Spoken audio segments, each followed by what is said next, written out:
それでは、本日はお忙しい中、本ウェビナーにご参加いただきまして、誠にありがとうございます。私、インソートリニティで営業しております、佐藤幸春と申します。本日は短い時間ではございますけども、お付き合いのほどよろしくお願いいたします。はい。本日のプログラムですが、最初にですね、私の方から、インソートリニティと、ミラビリス、あと、の会社紹介をさせていただきまして、ビジュアルシムの概要及びメリットにつきまして簡単にお話しさせていただきます。その後にですね、ミラビリスデザイン社の、から、ビジュアルシムの詳細とデモンストレーションをご紹介させていただきたいと思います。それではまず、私ども eSol トリニティでございますが、eSol トリニティはミラビリスデザイン社のですね、国内の販売代理店となっております。2015年の3月に、設立をいたしておりまして、私ども eSol 株式会社の 100% の子会社となります。で、ツールですとか、ソリューション、エンジニアリングの、教育とか、こういったものをですね、3つの柱として、事業の柱としてですね、主に自動車、関連の企業様を、包括的に支援いたしております。で、本日ご紹介しますのは、このツールを活用する関連ソリューション事業といったものの一環になります。で、ミラビリスデザイン社ですが、本社は米国のですね、カリフォルニア州のサニベルというところにございまして、設立は2003年、ございます。で、主に、本日ご紹介いたします、ビジュアルシムの開発及び販売を手掛けております。で、開発拠点の方は、インドに、ございます。で、ここからは、ビジュアルシムの製品の説明を簡単にご説明させていただきます。まずビジュアルシムについてですが、特徴です。まず V 字のモデルのですね、左側のアーキテクチャ設計の段階で使われることを想定したツールになります。200を超える豊富なモデルライブラリをご用意していますので、GUI を使って簡単にモデルの配置やモデル間の接続、あとパラメータの設定など直感的にシステムをモデル化することができます。また、システムの実行時間とか、スループット、消費電力などの情報を持ったモデルライブラリーというものを使ってですね、それぞれの数値を使って見積もりを行ったり、高速なシミュレーション性能によりシステムの性能確認も簡単にすることができます。こちらの図はいくつかの ECU が CAN や Ethernet で接続されている構成を模式化したものになります。一般的にシステムの性能は、バスやネットワークの性能が支配的と言われております。したがって、これらの性能が分かれば、おおよそのシステムの性能が見えてきます。さらに、CPU コアとメモリ間の転送速度など、性能パラメータが分かれば、精度はより上がっていきます。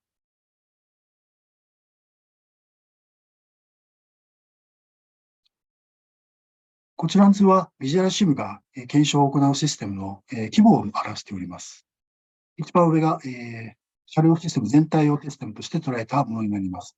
非常に抽象度の高いものになります。その下に ECU 単体のボードレベルをシステムとして捉えたものとなっております。一番下はですね、SOT のモデルになります。このように、ビジュアルシムではシステムの規模が大きいものから小さいものまで様々なものに対応しているようになります。こちらはビジュアルシムが持つモデルライブラリの一部となっております。プロセッサーレベルのものから FPGA レベルのものまで様々なものがご用意されております。それがビジュアルシムでの画面のモデルイメージです。この画面イメージですが、後ほどビジュアルシムデザイン、ミラビリスデザイン社からデモンストレーションの発表もありますので、こちらで詳しく説明しますけれども、こういった形で、ディスプレイ上でですね、いろんなものをドラッグアンドロップで配置して、決線をして、それらをつないだ状態で、シミュレーションの実行といった形になります。で、実行した結果はこういうような形で、結果出力イメージですね。文字列で表示されたり、グラフで表示されたりといったものになっておりますので、非常にわかりやすいものになっております。で、ビジュアルシムの採用事例になります。で、航空宇宙防衛機器系では、ワールドワイド、トップ15社のうち8社に、このビジュアルシムを採用していただいております。また、半導体や産業機器、などにつきましては、半導体のワールドワイドトップ12社のうち6社、コンピューターのワールドワイドトップ10社のうち4社で採用という形になっておりますので、非常にワールドワイドで使われているツールとなっております。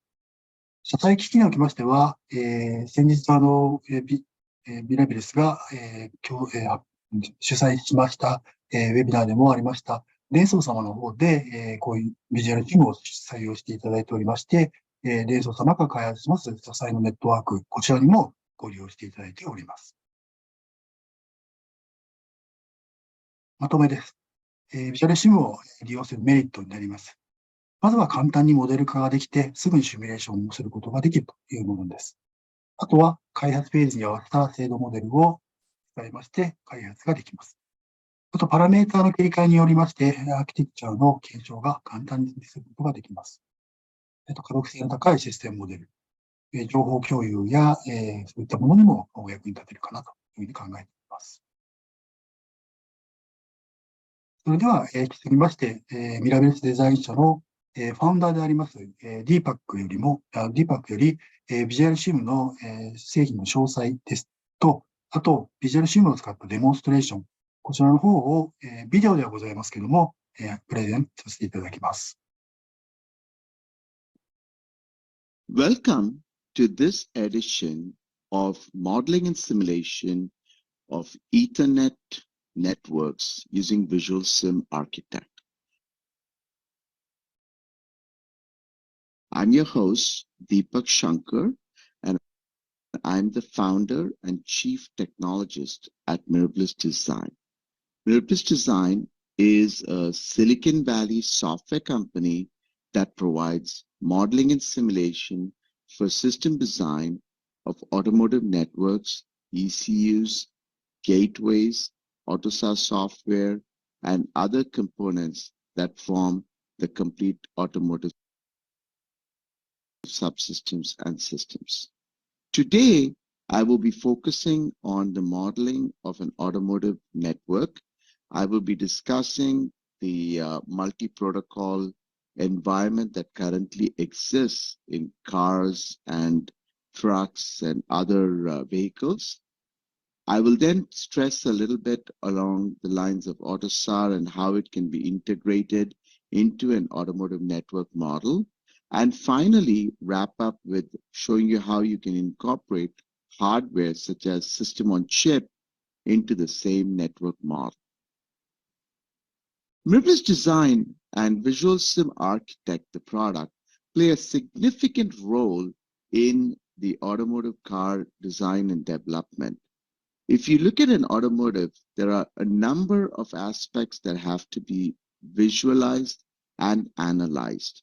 These include the hardware system, the network, the software, and at the same time also look at aspects such as the power consumption, the battery life cycle, and security issues such as malicious attacks, internal features such as infotainment systems, and also transitioning from traditional ECU to zonal ECU to high performance computing servers. Now, what is the motivation to study and analyze the network? Let us take the case where we have three independent packets, T1, T2, and T3. For the case of this study, we shall look at all three of them going through the same channel at the gateway. Now, the only difference is that each one has a different priority. T1 has the highest, T2 has the second, and T3 has the third highest priority. Now, if you notice in this design, T1 completes within its traditional boundaries, within the allowable slot space. T2 also does a good job because it does not interfere with the T1 activity. Now, T3 has a different problem. T3 is being obstructed by the activity of T1 for a number of reasons. One is the lowest priority.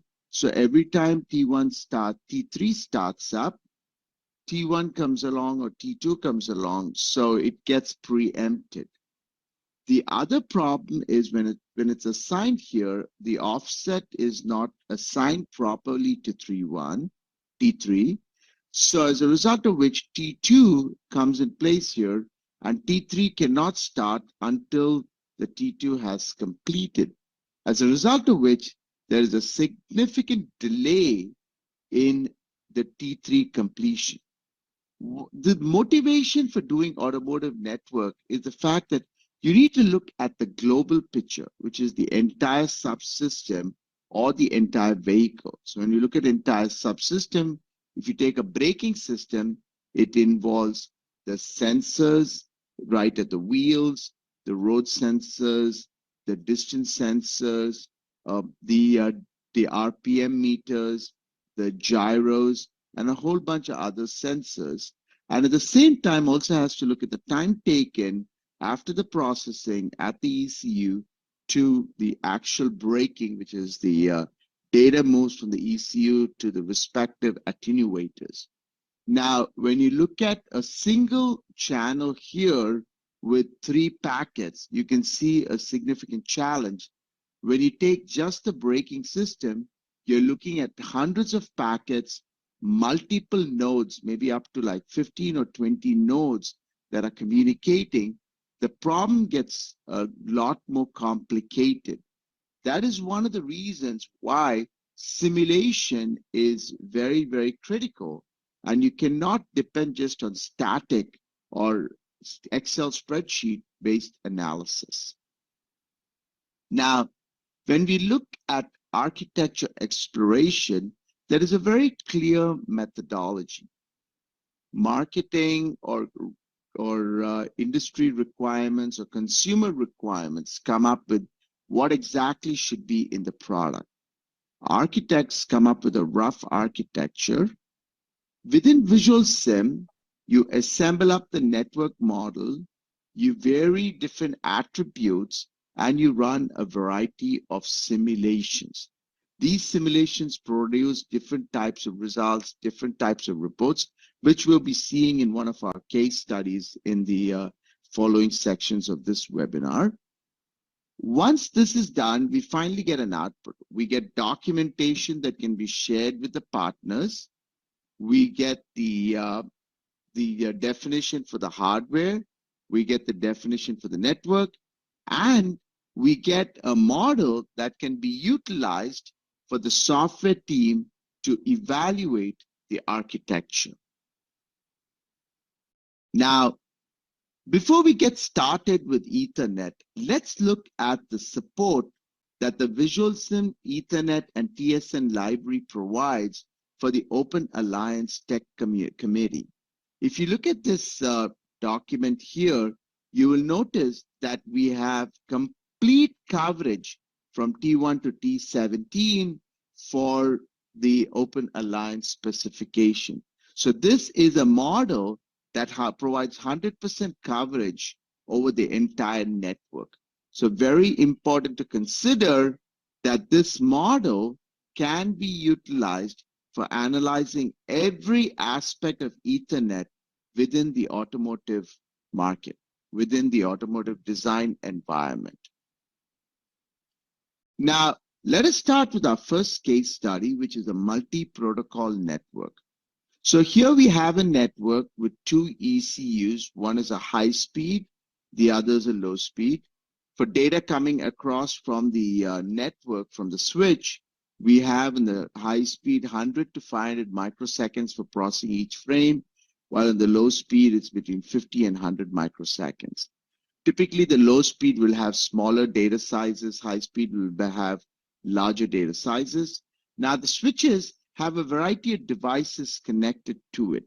So you can see there's cameras, there's displays, but there's also ECUs that are actually doing the processing as well. Also, these devices are distributed across this network. So you can see the cameras here in switch 3, while there's multiple cameras in switch 1. So think about it as they're located differently across the network.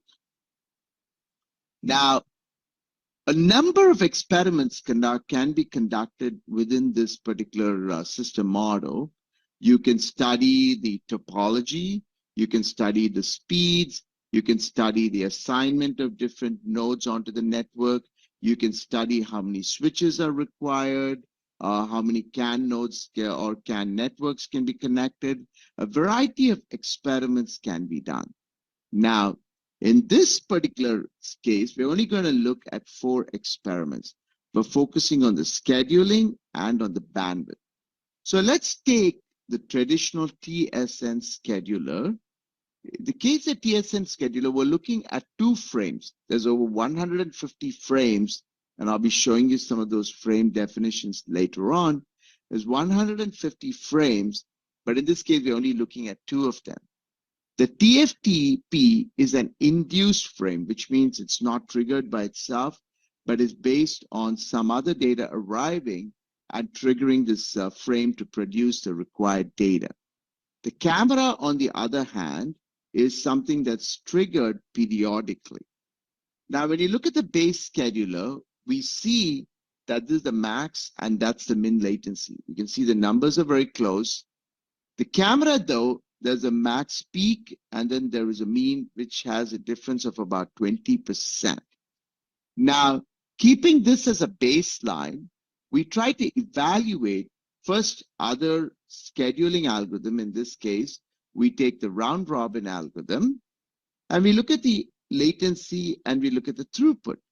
You can notice there's almost a 17.5 to 18% improvement in the latency, while here you will notice that the bandwidth is actually, the mean bandwidth is almost the same as the maximum bandwidth, which tells me that I'm getting an even or a continuous bandwidth availability throughout my simulation. That also explains why the latency between the max and the mean is so close to each other.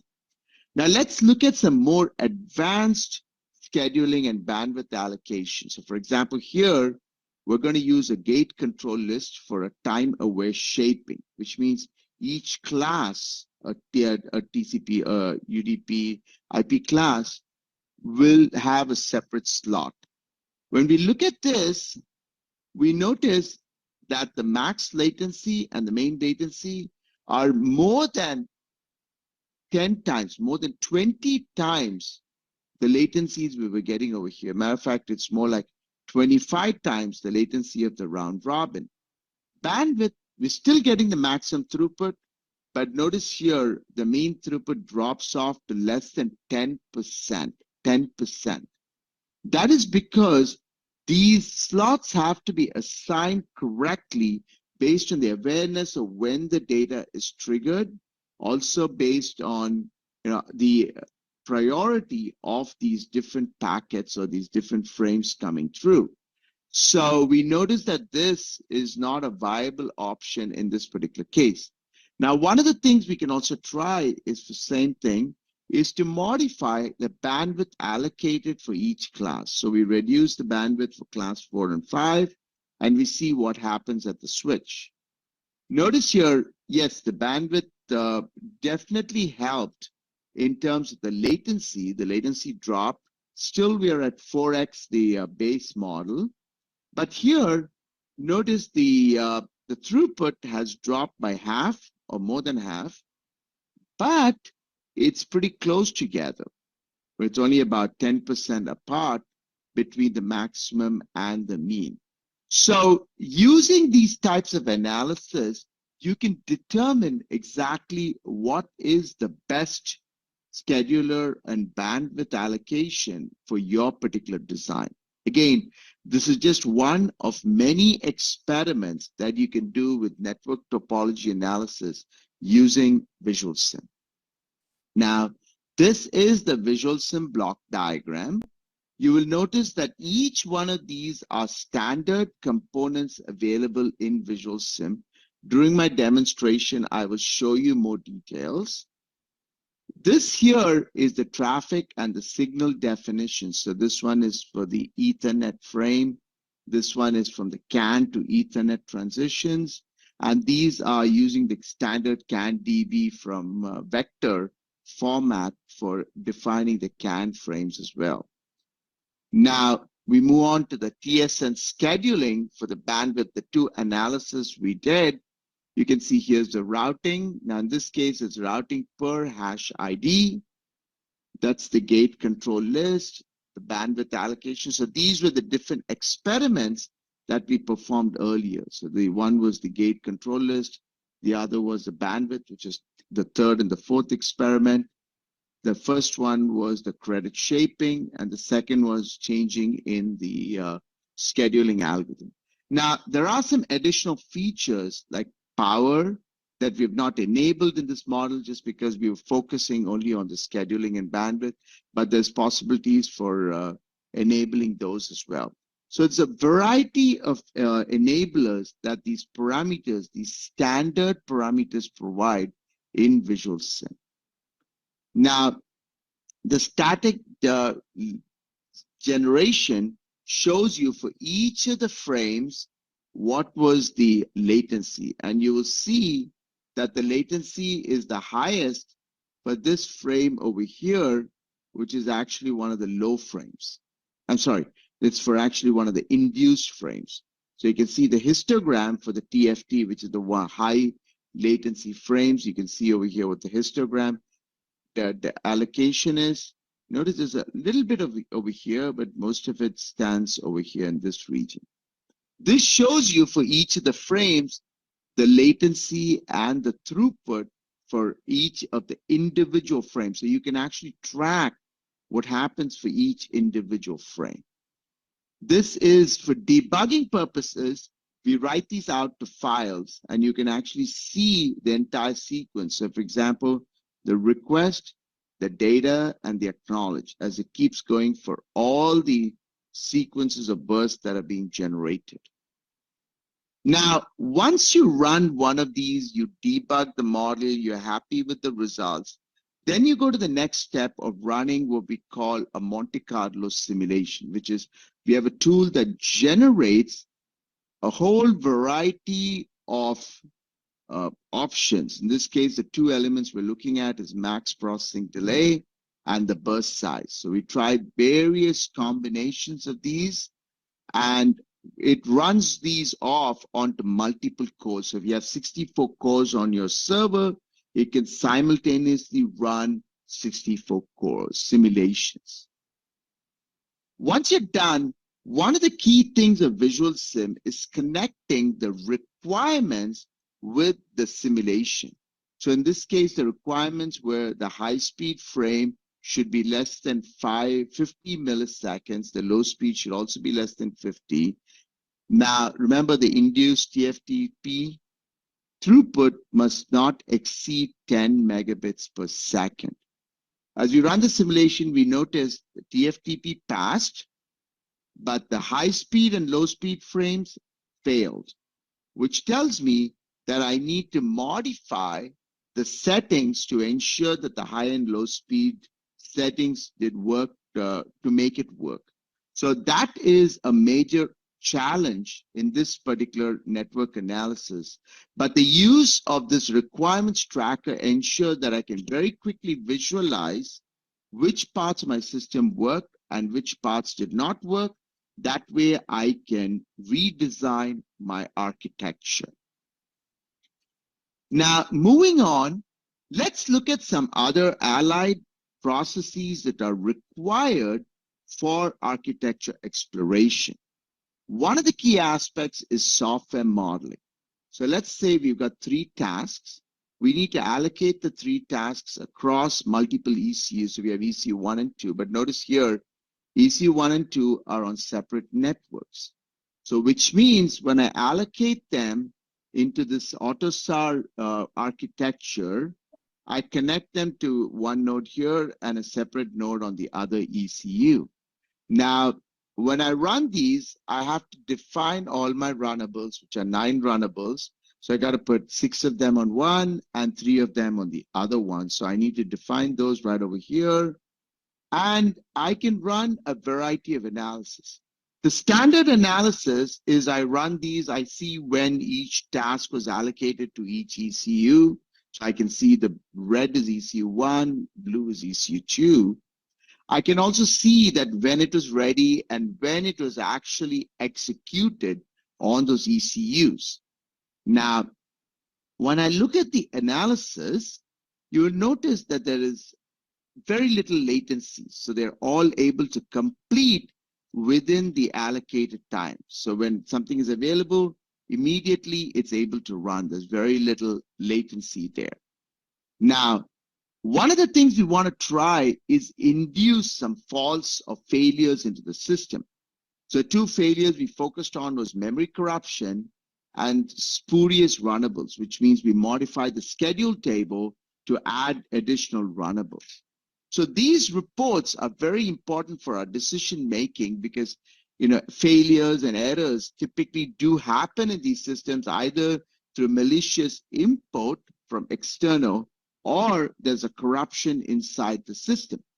You notice right here, this whole schedule changes. The ECU1 has more number of tasks now because the spurious runnables. And you notice the latency was flat and you can see the latency increase. Finally, you can look over here. When it's running, you can see there's no latency, but then the ready to run constantly, the number of runnables that are ready but cannot actually be scheduled constantly keeps increasing. As a result of which, your car is going to malfunction and there's going to be probably an accident or other aspects that are going to be happening in the system. Now, when we look at the software, we also have to look at the hardware. This is a very important aspect. So let's take the network, similar network. We got a CAN network. We take the brake ECU and we enter the hardware details, in this case, the processors, the buses, the caches, the memories. Same model, but we're now adding hardware details. We tried two experiments, running it at 1.2 gigahertz versus running it at 600 megahertz. Now, we're going to try two different processors, one running ARM and the other running RISC-V. So as you can notice over here, the latency on the ARM is significantly lower than the latency on the RISC-V in this particular design. Now, one of the things that's interesting is 600 megahertz was 1.2 gigahertz. The latency between the two, the difference is very, very small. It's not significant. So doubling the clock speed did not help my processing. But at the RISC-V, one of the things you will notice is there are some new spikes that are created right over here for the wheels data to come in and get processed and sent out to the braking system. So there was a little more inconsistency, and as a result of which there were a number of spikes. Here, the range was very small, and the spikes were well within that limit. So using this, you can make a decision not just on your network topology, scheduling, bandwidth, but at the same time determine what is the best topology or what is the best hardware, the best software of my particular system. These are some statistics that are generated for individual tasks and for individual frames on the TSN switch. So in conclusion, the system modeling of automotive Ethernet must incorporate hardware, software, and the network. The reason for doing system modeling is really to eliminate all surprises prior to development. We can reduce, one of the things that in a recent webinar Denso mentioned is you can reduce development effort by over 40%. 40%. The other important aspect is you can visualize the whole network. It's not an Excel spreadsheet. You have a graphical model so you can actually see where each task is going towards. And finally, this can become your documentation, your demonstration, and your training for both your internal users and for the OEM.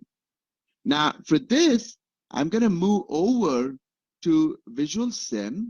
As you can see, this is a VisualSim model.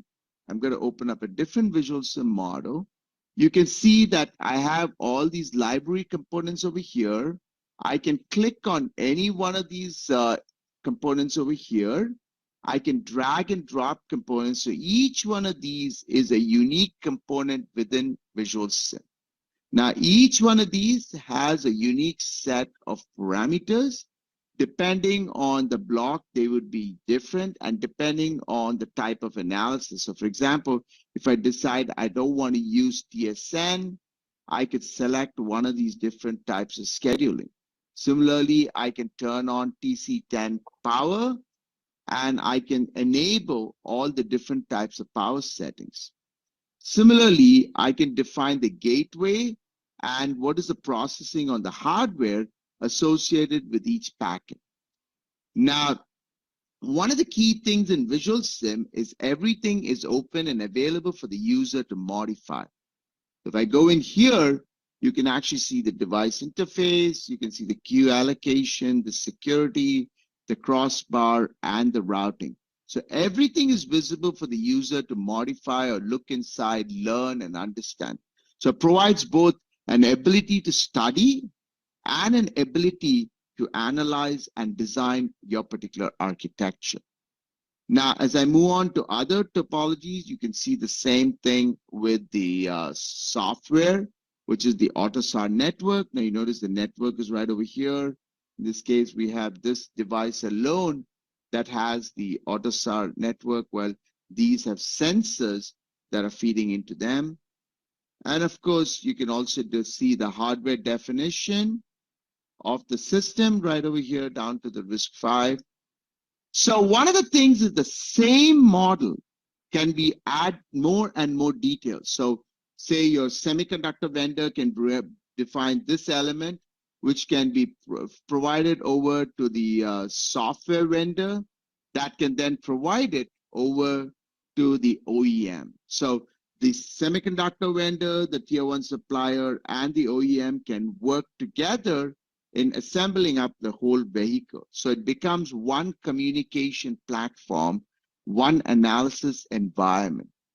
When I run the simulation, I can get a variety of studies. I can generate a variety of statistics. So depending on what analysis I want to do, I can select a different type of or a different set of statistics. So here, for example, I ran the simulation and I immediately got an error saying that the sensor of 8 bytes exceeded my limit. So I could not handle this particular traffic or this particular activity. Now, in the case of the AUTOSAR, I can run these and it generates anything from power consumption to processor statistics to exactly what is happening within the AUTOSAR network itself. You know, the expiry points, what task was running, and so on. To this model, I can induce false and rerun the simulation. And you can see how the power consumption changed. Notice over here, the utilization of the first processor or the second processor just jumped over close to 100%, which tells me that here I'm going to have a variety of issues in terms of, you know, like for example, here, there are 30 runnables waiting to actually execute. If I look down here, you'll notice what we were talking about earlier. There's more number of these tasks that are executing in ECU1. So depending on the statistics, I can select the ones that I want. So for example, over here, it tells me how many of these exceeded the max deadline. So this is a very clear indicator that I have a problem in my design because all of these exceeded the maximum latency. So which means it's not usable in this particular design. So in conclusion, what I can say is that here is an environment that you can run your entire automotive Ethernet, incorporating hardware, software, and network within the same system model, as a result of which, as Denso mentioned, we can reduce our development effort by 40% and create an environment that becomes the definition, becomes the architecture for the entire design flow, semiconductor vendor, tier one supplier, and the OEM. With this, I'd like to conclude my presentation and would like to thank you for attending this particular session. はい、佐藤さん、ありがとうございました。